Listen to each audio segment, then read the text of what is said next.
I think that, again, this is just speculation here, but I think that the fact that they're toying with like other dimensions and Loki pulling things from other dimensions, and like Loki seems to mostly be leaving the main canon dimension alone, except maybe Red Raptor or something, but like that's far away from Valhalla. I think Loki has been like toying with other dimensions because Ragnarok either has or is happening or will happen in those other places. If what I'm thinking is true, then that means the devs can have their cake and eat it too. They can have Ragnarok happen in other dimensions, but not in the main one.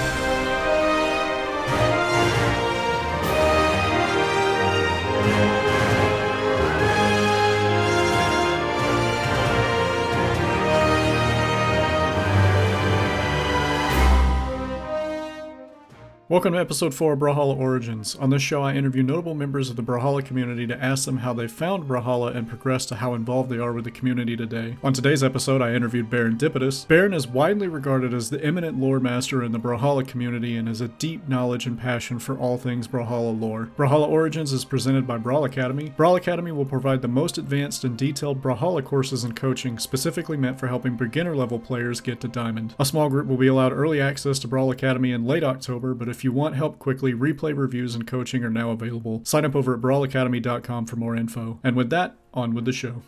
Baron Dipitous, welcome to Brawlhalla Origins. How are you doing today? I am fantastic. It's it's an honor to be here. Thank you for having me. Yeah, thanks for agreeing to come on. When I was kind of putting together the guest list for season 1, I knew that I wanted to reach out to you in particular because you have kind of become very well known in the community as being sort of the lore master for Brawlhalla and knowing almost everything there is to know about Brawlhalla lore and sharing some of the cool aspects of Brawlhalla's lore with the rest of the community. So I wanted to kind of learn about your background and kind of your history with the game and kind of see how this whole thing started, basically. So, and that's kind of the theme of the show. So yep. I guess my first question then is going to be, how did you find Brawlhalla? Like, how did you get into the game? Was it something that you kind of tried out and you knew you liked it immediately, or did it take like a couple of times of like going to it and coming back and things like that? So I discovered Brawlhalla in 2018, and I discovered it because that was a time when I was starting to realize how I was getting back into gaming in general at the time as well, as a married man with a job, and I guess I was also working on like a master's degree at the time as well, but yeah, I was just kind of like I realized how much stuff was on Steam, and I never really got into PC gaming until around that point, and I was just looking for obviously we wanted to keep our gaming budget like limited, so I was looking for free games. I kept looking for free games a bunch of times on Steam, and I came across some fun ones. One of the more memorable ones before Brawlhalla was the Darwin Project. I got into that for a little bit, and I was considering being like sort of a content creator in there because I liked I played Dungeons and Dragons, especially as the Dungeon Master, and so I liked there's a sort of a game master element to the Darwin Project that I enjoyed, but then I discovered a few other games, and that's the main one that sticks out to me. But then I came across Brawlhalla, and I basically saw it as it looks like it's basically Smash Brothers, like fighting on platforms, with a cool like set. I saw it as a Saturday morning cartoon kind of aesthetic. I didn't really see it as a Flash game per se. My first impression was that kind of like, it's like a fun cartoon, like seeing like that I used to watch on Fox Kids or whatever, and that kind of thing. And also I did grow up very much a Nintendo kid. I had Super Smash. So I was very familiar with Super Smash Bros. Melee and Brawl, and I'm like, oh, I'll try this out. Why not? And I wasn't attracted to the lore right away. I didn't know it was there, but I just kept playing and just it just felt fun. I didn't care that I was like winning or losing. It was a fun. It was a. I liked the art style. I know some people might. I know some people less familiar with Brawlhalla might not like the art style as much. I liked it a lot. It charmed me. I found it very charming, and I think the first thing that struck me was that Brawlhalla was very good at making you feel cool for doing things. I was Mm-hmm. very enamored by the very unusual weapons. I picked up Scarlet pretty quickly because I've always been a fan of steampunk stuff. Okay. Scarlet was a cool character. I liked her steam hammer and her steam lance. It was also kind of crazy to me how other weapons in the game worked. With a bow, you literally shoot your opponent with this giant bow.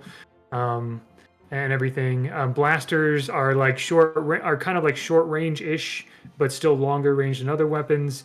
It was just and the game was very. I saw the game was very creative with how they used the weapons, how Mm-hmm. the weapons attacked and things like that, and it was just fun to, mess around in. Um, so I would just like play for several hours, several nights in a row, essentially. And then, as I was sort of exploring the game, I saw there was a Meet the Legends section, and that is where I discovered the lore. And I'm like, okay, cool. There's a little backstory for each character. That's kind of fun. And like I've being a librarian by profession, I always I appreciate you know backstories, narrative. I guess also my Dungeons and Dragons background. I like backstories and narrative and world building. But I was very impressed by the level of world building that I did not expect to see. Mm-hmm. Um, it was mainly because like I felt like these didn't feel like just one-off stories. I mean, they kind of were. They were written for you could like finish in the you could stop reading in the middle of lore and still get an idea of what the character is. Like Mm-hmm. it's written like there's a very deliberate. I've learned like especially at BCX last year the deliberate way in which the devs write the lore. And it's very effective for what they want to do. But I was very struck by I kept seeing Feywild brought up a couple times. Order of the Exalted Lion, Mm. Lance Star Champion, mentions of other legends and mention of other legends and other legends lore. Artemis has a mysterious rivalry with Orion. All these kinds of things, and that's when I really started to get hooked. And I just kind of thought to myself, well, I had done a lore wiki before with another game series called Apser Incorporated, Okay. which is a series of it's a series of like kind of meta horror platformer games on mostly on mobile that have like a continuity to it, kind of following the Marvel Cinematic Universe up to Endgame kind of thing, where each game is a little bit of this timeline. Mm. So I wrote a lore wiki for that, which I haven't updated in a while. That I really need to do that. But so I look at this Brawlhalla lore and I'm like, surely there's got to be like a place that some people like this. Some people must have like. There's got to be a place that has looked at all the connections between the legends, right? Like there's got to be a place for that. I looked up the Brawlhalla wiki, right, the fan made wiki, and there wasn't anything there. I didn't see the source at all, and I'm like, you know what? I'll make it. I can do it. I can look at all the lore and figure out what all the connections are. And I was overly ambitious. I was trying to go into like historical and mythological context as well, which I'm not equipped to do. I'm not a historian. Like it was literally it's just like it's Wikipedia research essentially, which is I mean it has its place, but it can only take you so far. Anyway, so I created the my lore wiki, which I also have not updated in a while because of lots of other things I've been involved in. But that's where I started. Essentially, I discovered the game on Steam. It's a free game. I was enamored with the game. With just it was just fun to play for a casual gamer like me. And then I saw that the lore felt special for a fighting game, and I didn't see anyone else talking about it. And so I decided I wanted to. Nice. What what about the lore in Brawlhalla? Is there anything specific kind of that you picked up on? Like you mentioned like the Fangwild stuff and like Order of the Exalted Lion, things like that. Like Yeah. what is kind of your favorite part of Brawlhalla's lore? Yeah. So I think um, it was all the sort of subtle connections that were in there. I think like it's not obvious usually unless you actually sit down and read it. Mm. A very good example of this, I think, is the fact that Sir Roland is Bryn's father. That is not specifically mentioned anywhere. It is never mentioned in the lore that Bryn is Sir Roland's daughter. However, it is very heavily implied when you look at the fact that Bryn is half Valkyrie, half human, and her mother is a Valkyrie named Hypernia, and that she inherited her father's legendary charm. And then you look at Sir Roland's lore. I can't remember exactly. They're both pretty early legends. I can't remember which one was before which, but if you look at Sir Roland's lore, you'll see as you see that he fell in love with this Valkyrie named Hypernia, who took one of his rivals up to Valhalla, and Mm-hmm. he basically fell in love with her and pretty much spurned all other romantic advances, breaking hearts all over the place until finally, at his deathbed, Hypernia came and punched him so that he could die in battle, so that she could take him up to Valhalla. Um, and so obviously there's some reading between the lines there, and the devs have like done a couple like Father's Day tweets over the years that kind of show Sir Roland and Bryn together, father daughter, whatever. Um, it's little things like that. I don't know I think it's just if I had to say one thing, it's just kind of that there are um, there's unexpected depth to it. Right. I think. And you mentioned having done a lore wiki for a previous game or previous game series in the past. Is that like a one-off thing, or was that something that you were doing before that game as well? No, that was the first time I did that. I was inspired. I mean, even before that, I was watching a lot of game theory videos and stuff, and Mm-hmm. I really loved it. And of course, I was getting more and more into like my library career and things like that Mm-hmm. path. And I was really enamored with this idea of that.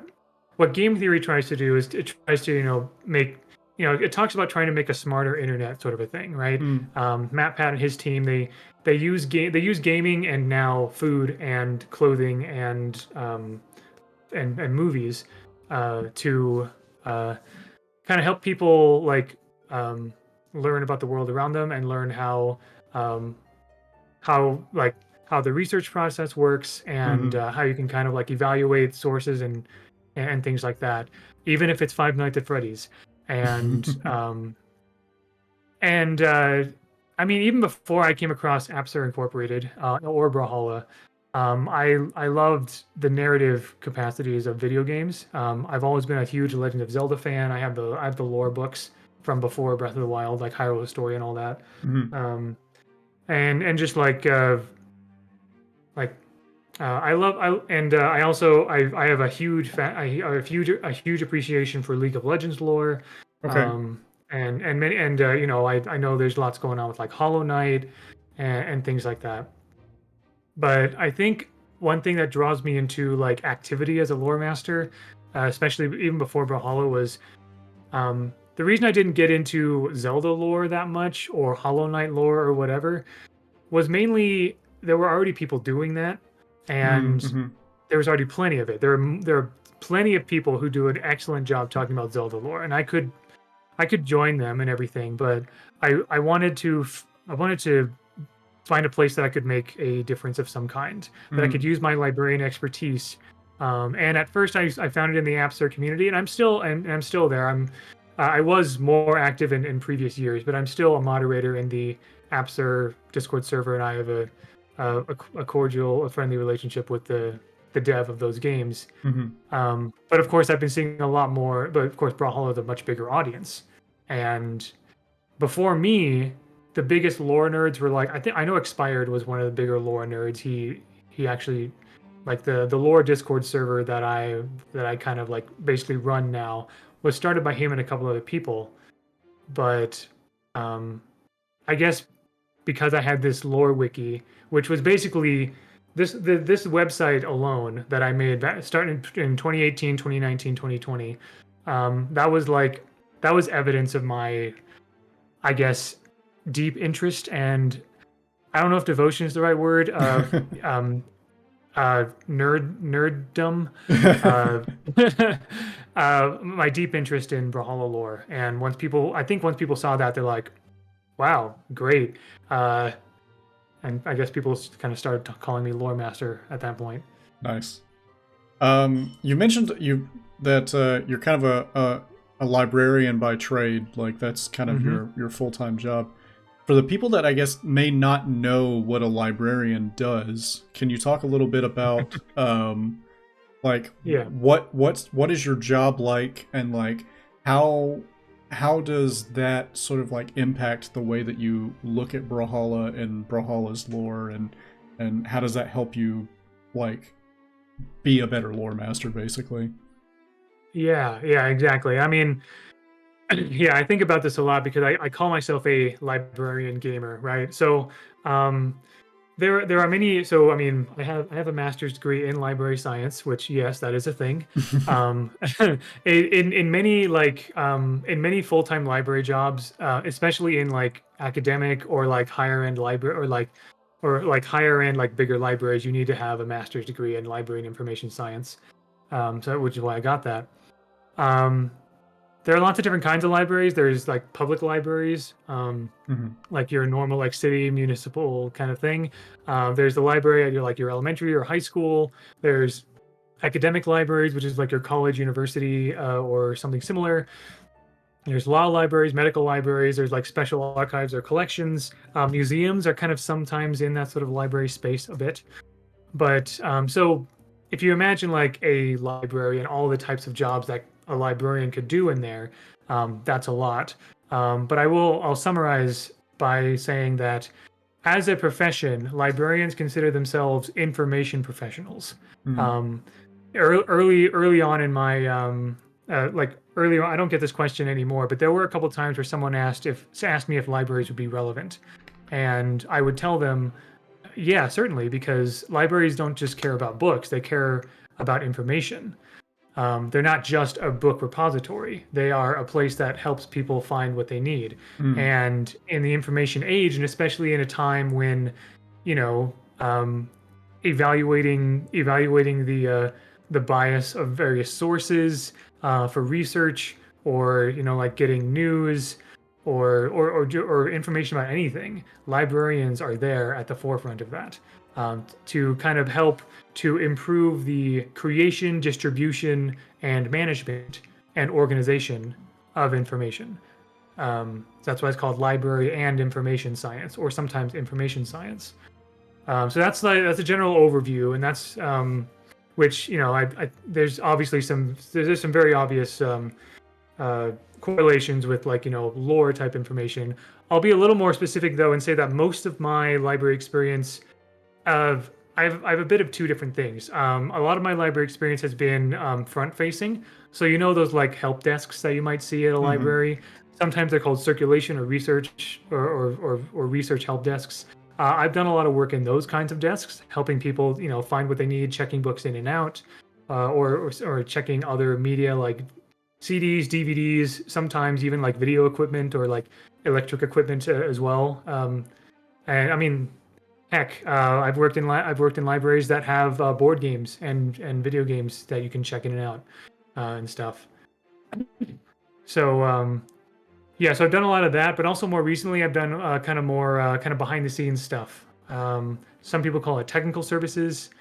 Um, the like uh, like that's where like acquisitions and cataloging are. So like when a library acquires new items, they're kind of brought into like the back, kind of out of like patrons or customers way, and kind of these back offices. And then people and catalogers and acquisitions people take care of like making sure that like basically noting down the metadata of the items. Like whether it's a book, what kind of book it is, the subject, um, information about the author or authors, that kind of stuff, and note that down on electronic records so that they can be searchable on the library website. So I help with that kind of thing, helping to make new library acquisitions searchable on library websites. How that applies to my lore knowledge, I think a lot of it has to do with, first of all, my appreciation for information and how information is organized and how information is presented as well. Um, and I think also just kind of like the Yeah, basically lore master is the perfect title I can think of for like taking librarianship and gaming together. Mm. Um, because whenever you talk about like, you know, researching a game or something like that, like yeah, there's like the mechanics, like getting good at the game, but a lot of the times when people talk about like researching a game or looking into a game, there's a lot of talk about the lore or like the as Matt Pat would say.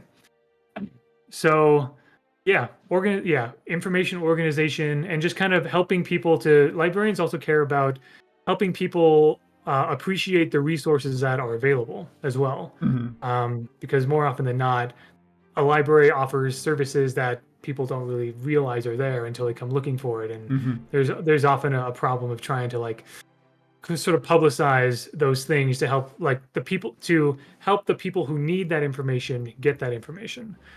So yeah. Nice. As far as Brawlhalla's lore is concerned, like it's not really communicated just in the game, right? Like there have been other ways that BMG has kind of communicated like subtle lore Yeah. details. What do you think is Mhm. the most creative way that BMG has ever communicated something that's like actual canon lore? Well, before August, I would have said the Terminus cosmetics back in 2019. Um, there was a pack of 4 cosmetic items that were released in early 2019. This was several months before Petra, by the way. Mm. Um, and so Loki's Grasp, Shinsekai Koji, Mythic Hero Val, and Street Fighter Cross.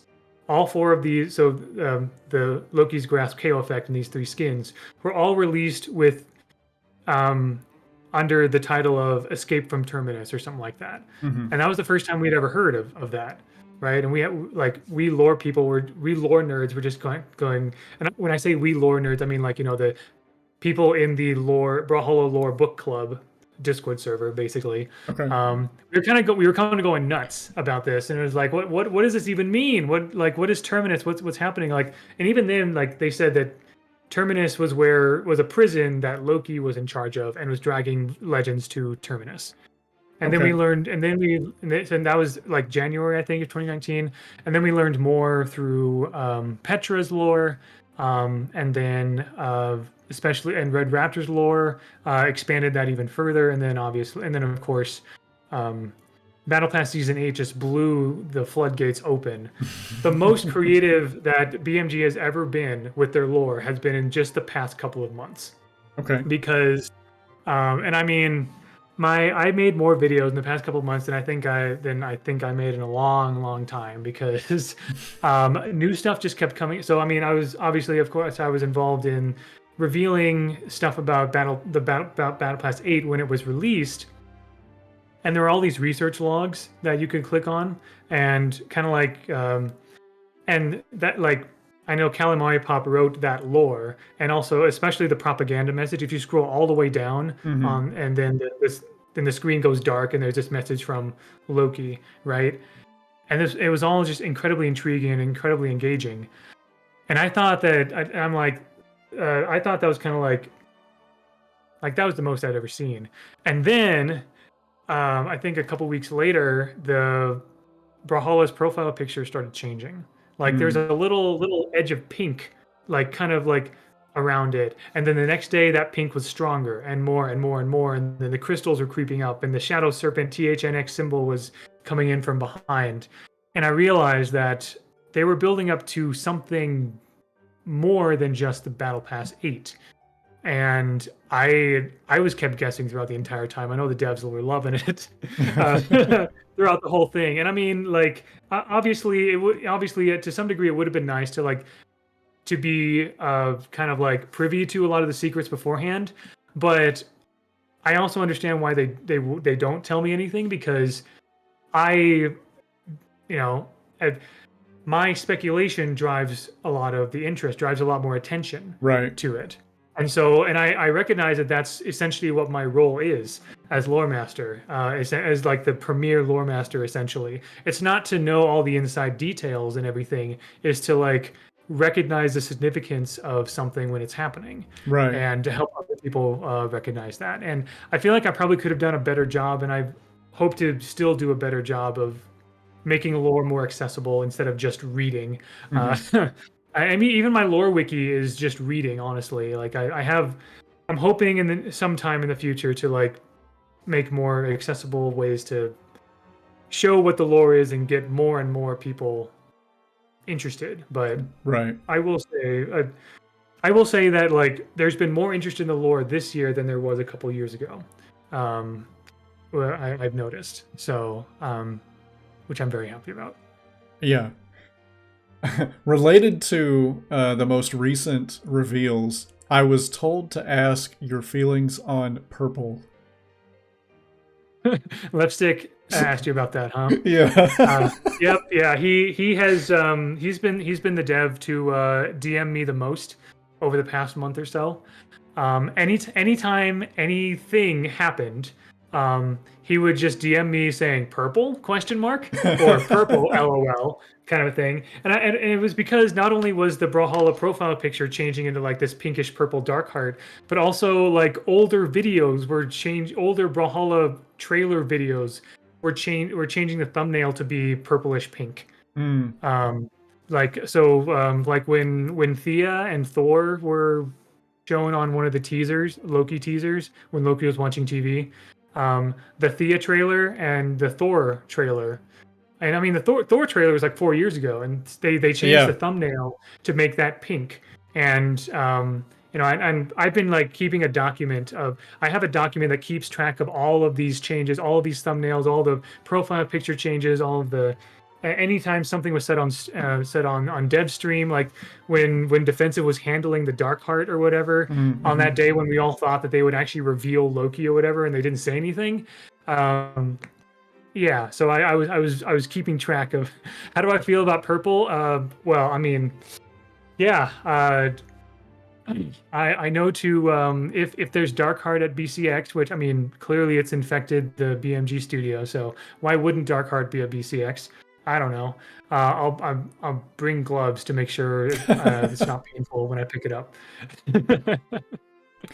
Yeah. On the theme of BCX, with some of the more interesting things that BMG's done with the lore recently, do you have anything that you're either hoping for or expecting that will happen at BCX that might be lore related, or something that could influence the lore in a significant way? Yeah, so I was incredibly pleased and honestly very humbled to have been invited to participate, or I guess sort of moderate the lore panel last year at BCX. And I learned a lot about how the lore was written and everything, and it was probably honestly as cool as the rest of BCX was. That was honestly one of the big highlights for me last year. I'm not sure if they're going to do some kind of lore panel again this year. I would love that. I haven't. I'm sure there's a lot of planning that's still going on. I haven't heard anything yet, but I did see that all the BCX related viewership awards and in-person rewards are revealed, and one of them is Lore Book Club as a title, which I had no idea that was going to be a thing, and they didn't say publicly what that title was going to be, and I don't know 100% what they're going to do. But like it sounds like I'm aware they have some plans, maybe something panel related or whatever. But if something doesn't work out, then if nothing else, I expect that I'll probably be able to like hand out that title at BCX. Maybe if last year I gave people a Loremaster title if they answered a quiz question, lore quiz question correctly, right? So I might do something similar to that. I'm also like again, if there are panels related to lore, that'd be fantastic. I'm always hopeful that one of the big announcements at BCX will be lore related. I mean, technically, anytime there's a new character, it's always lore related, right? And everything, because that means new lore, new, everything like that, which is great. I feel like I have no idea, but I feel like there's got to be some kind of like lore related content, maybe in like book form, or probably not an animated thing because that's a lot of work.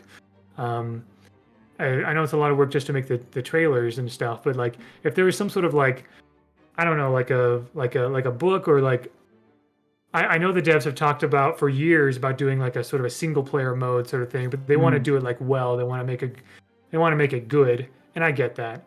Um, I'm honestly or I've also been hopeful that the devs might like give. I know they have an internal timeline actually that they use to reference like events like the fall of Atlantis and whatever. It'd be cool if they released that.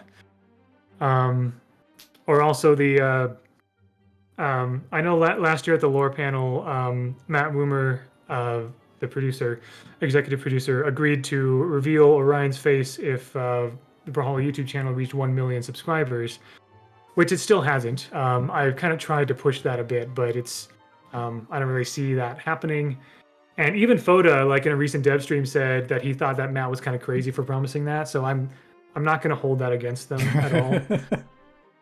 I'm very flexible is basically what I'm saying. Right. I like there's a lot of possibilities. Like there's a lot of people, a lot of fans have made fan art. I've helped produce a audio drama based on like and stuff.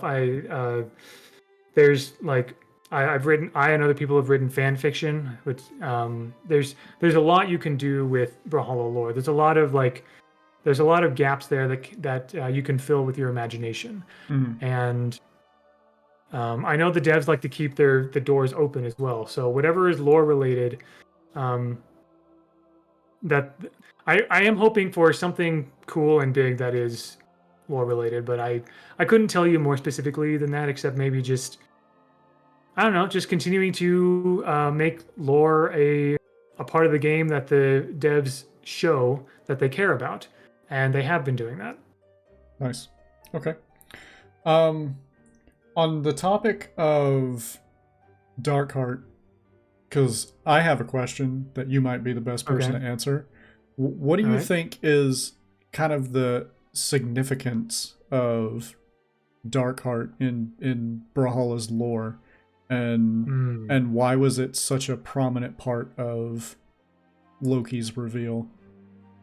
Yeah, so so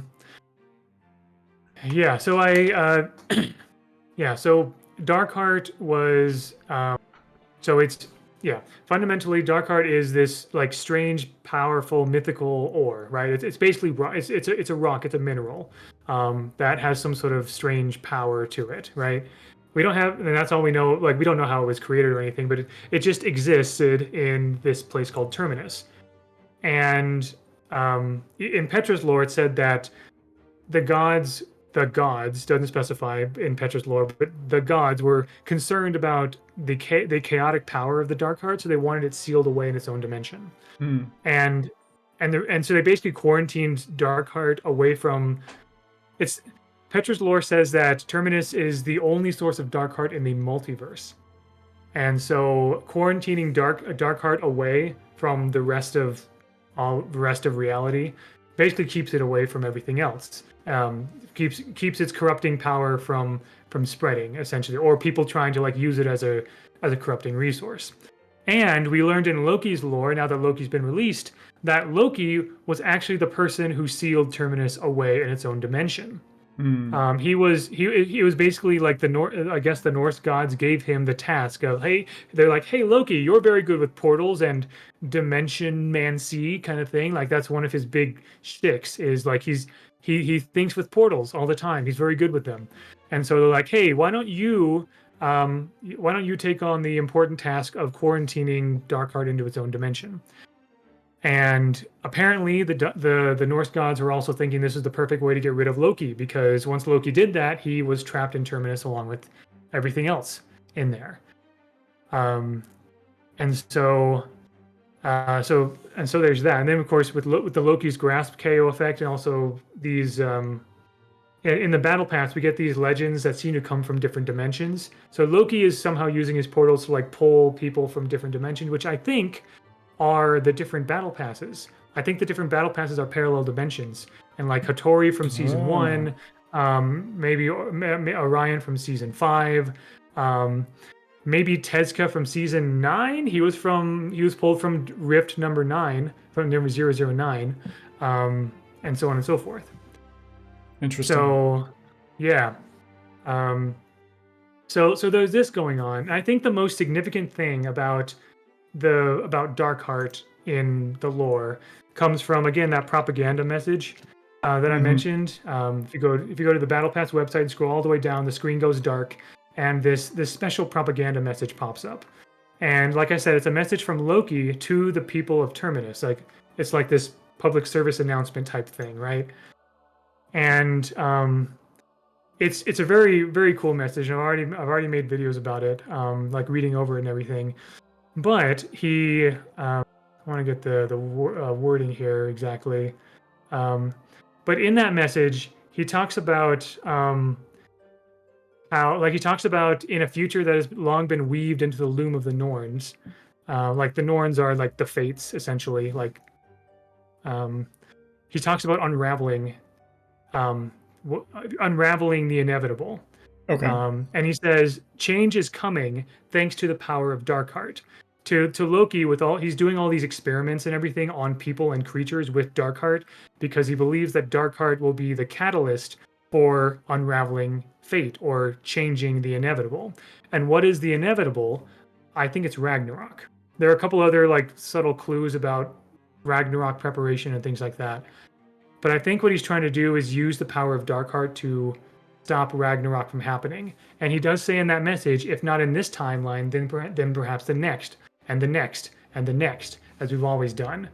The ends will justify the means. And you can see that in action in Red Raptor's trailer. The kaiju that he was fighting, Mm-hmm. those were Darkheart kaiju that are mentioned in the research logs of the Battle Pass website. Loki sent those out to Red Raptor's planet to kind of like sort of test the strength of these kaiju. Um, so yeah, basically, so to sum it all up, I know I get wordy with when I talk about lore and stuff like that. To sum it all up, I believe Loki wants to stop Ragnarok because he cares about his family. He has the picture of Thor and Hugin and Moonin and all that. Like Mm. he clearly cares about his family because he knows they would die in Ragnarok otherwise.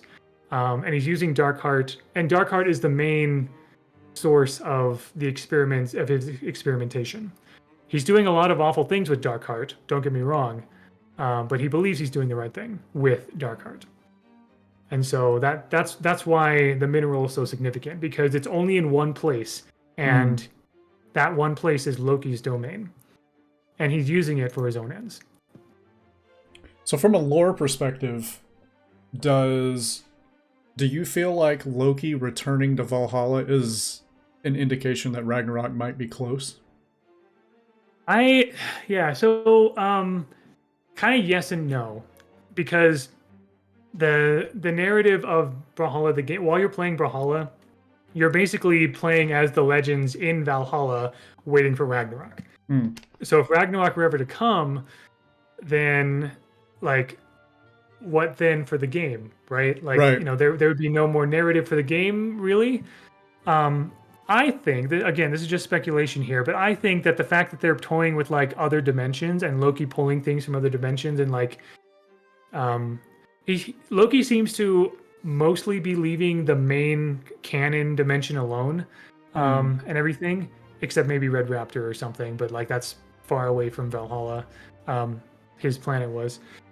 I think I think Loki has been like toying with other dimensions because Ragnarok either has or is happening or will happen in those other places. Mm. And so I think that would if what I'm thinking is true, then that means the devs can have their cake and eat it too. They can have Ragnarok happen in other dimensions, but Mm. not in the main one.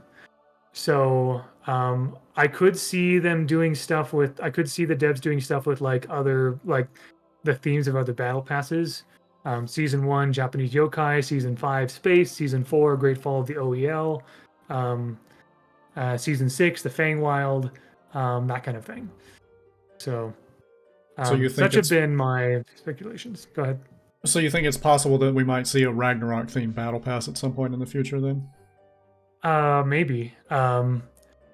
One could, I suppose you could argue that season 4, the fall of the Order of the Exalted Lion, that's a pretty disastrous and dark timeline. You could argue that maybe Ragnarok in some shape or form kind of happened there, because significant figures fell, and you know, this powerful version of Azoth and like fallen Diana and like powerful Mordex and all of that. Um, and I guess we also did see in season 3, that was like Jotun Winter, right? The Jotun, Mm, the ice giants.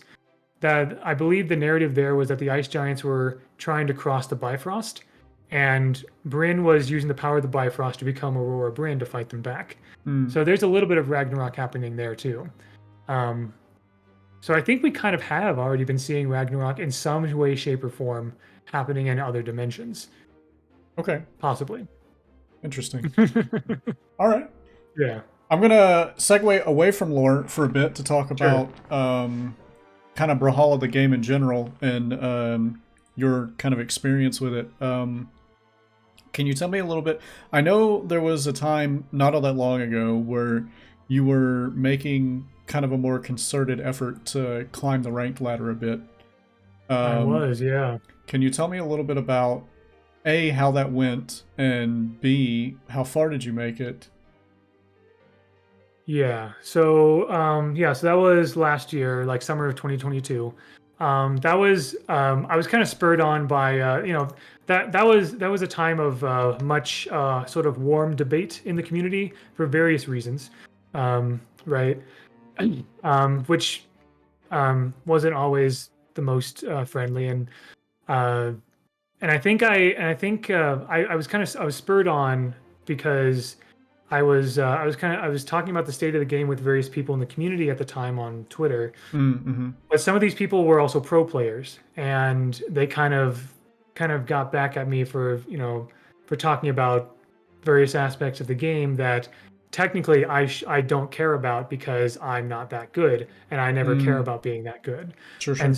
so I kind of, and I mean that was part of it. That wasn't the only thing. I'm like, you know what? I think it'd be really cool content wise, and like maybe maybe not just content, but just kind of like an achievement to actually reach diamond, just reach diamond at all, right? Mm-hmm. Because I had never even reached platinum, because I never really cared. So yeah, I was doing my ranked climb to diamond. And that was also a time when I was working part time as well, so I had more time to do that. And Polymonto was very generously was coaching me as well, Nice. giving me coaching sessions, helping me with. I wanted to try to get good at several different weapons, lance, maybe better at some weapons I didn't know as well, like scythe and whatever, or orb and stuff like that. And it was very good. Like he was awesome. He opened my eyes to a lot of things about how the pros see the game, and Mm-hmm. I really appreciate him for that. Um, and yeah, people were very supportive as I was streaming, my sort of weekly grind up to diamond. Um, I did not like, and I was in it for the long haul, but then I got a full time job, and I was Yeah, also as one starting to lose does. steam at around that time, as one does. Yes, Yeah, yes. yeah. And also Polymonto was like he was I forget exactly what he was getting more involved in some other things in his life as well. Sure. And so we talked to each other and we like mutually said, thank you, this has been good, but I'm gonna have to stop there. And I couldn't consistently put in the effort that was needed for that. Gotcha. I do not remember how high I got when I was climbing. I think I got up to like the high 1500s or something like that. Okay. Um, and I think before that, before that, my peak elo was like 1550, and so I broke that during my rank climb and got to like 1570, 1580, something like that. Like it was very off and on kind of a thing, Sure. like up and down for me, um, as I was going through growing pains. But what's funny is that like probably about like this past summer, I was just like playing randomly, trying to go like I mainly play Brawlhalla to go through to complete battle passes and everything, Mm-hmm. and I just randomly, I think I was playing random for several times, and then like through like rematches and people thinking they could beat me, and then I come in with the Scarlet on the net on the rematch and I beat them. Um, I suddenly realized my elo had just like jumped past my peak and I didn't even realize it. I wasn't even trying, oddly enough. And I think now my peak elo is 1663. Okay. So, which I know is still, compared to a lot of other people in the community, is not huge, but it was huge for me. Right. And it motivated me a little bit at that time, but I didn't like get any higher than that, like in the next like week or so when I was playing. So, yeah, I think I'm glad I did. Go ahead. No, Yeah. I was gonna say I think what a lot of people still tend to forget about Brawlhalla and like the bell curve that is the like rank distribution is that once you get beyond like a certain part of gold, like you're kind of in the top 25. You're in the top 50. Yeah, you're in the top 50 to 25% once you Yeah. get into like mid to high gold, essentially. Yeah.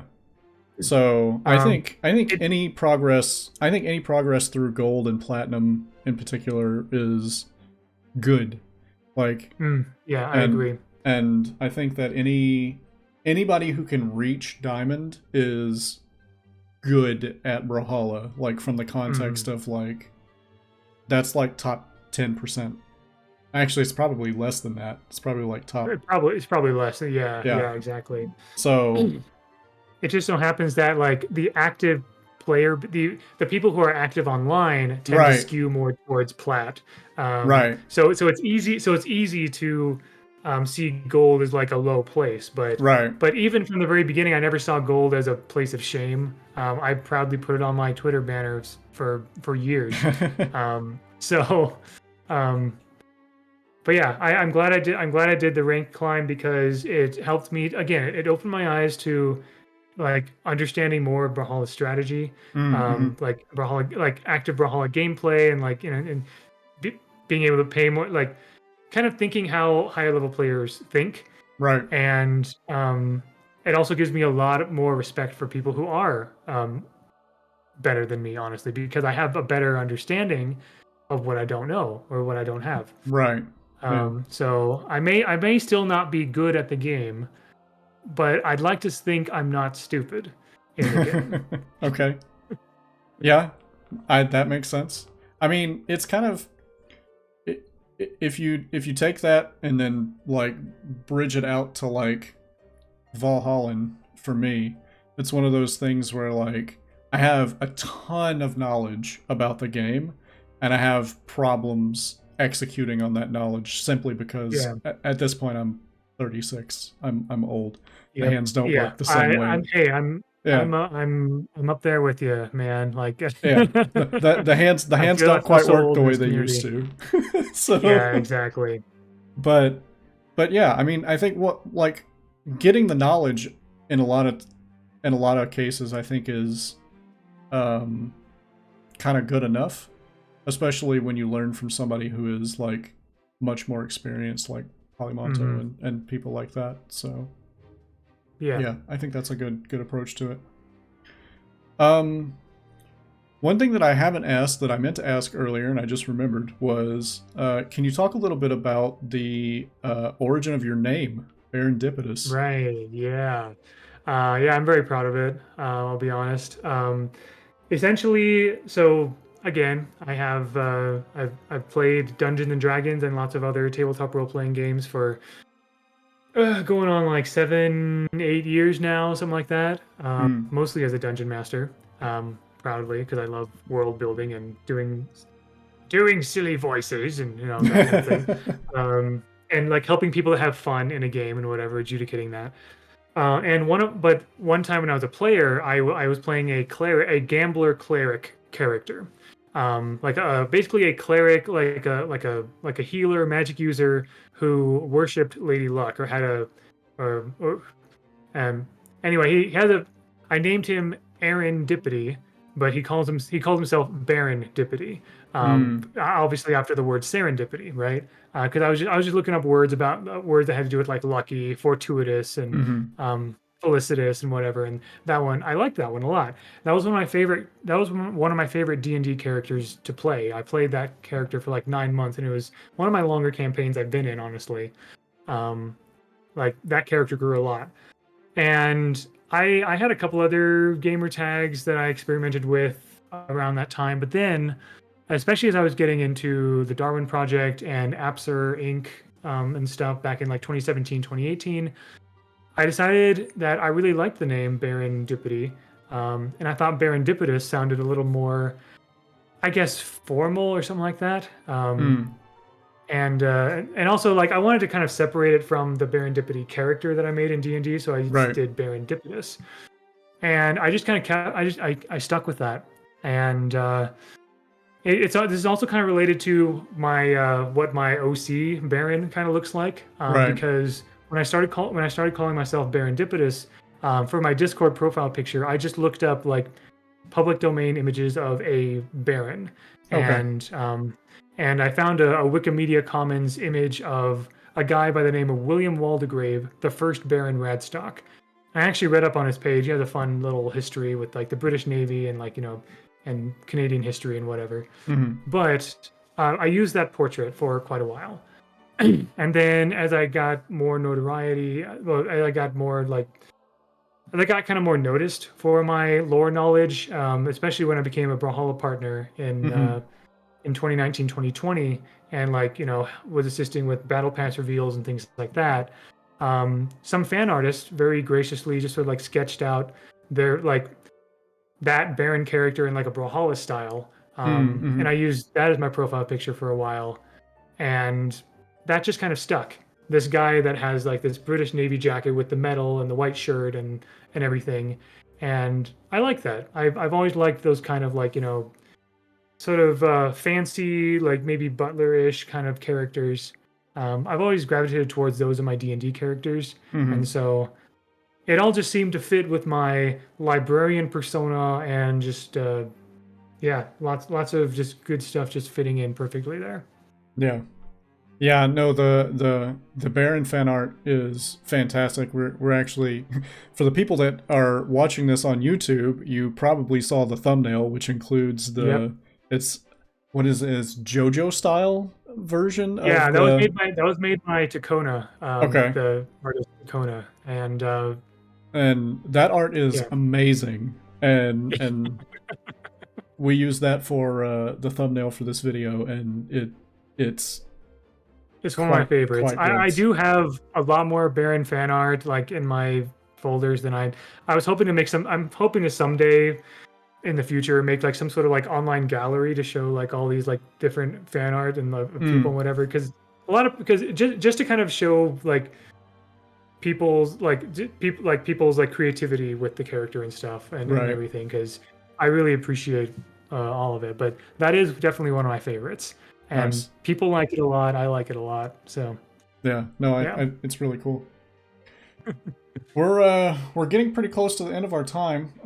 So I figured I would ask if there is anything that you would like to shout out, any projects that you've got going on that you would want to share with the Brawlhalla community, or anything that you want to just kind of give a quick shout out to. Yeah, oh man, I always have this problem of having too many project ideas in my head. So been trying I to, I've been totally trying to relate to rein that that. in over the past. I've been trying to rein it in. Like I have so many like content ideas, but so little time Yeah, as a grown family man with a job right. and like and everything like that. Could be a better content creator, but I would have to sacrifice some of my more important life priorities. And that would just make me kind of a worse person in general.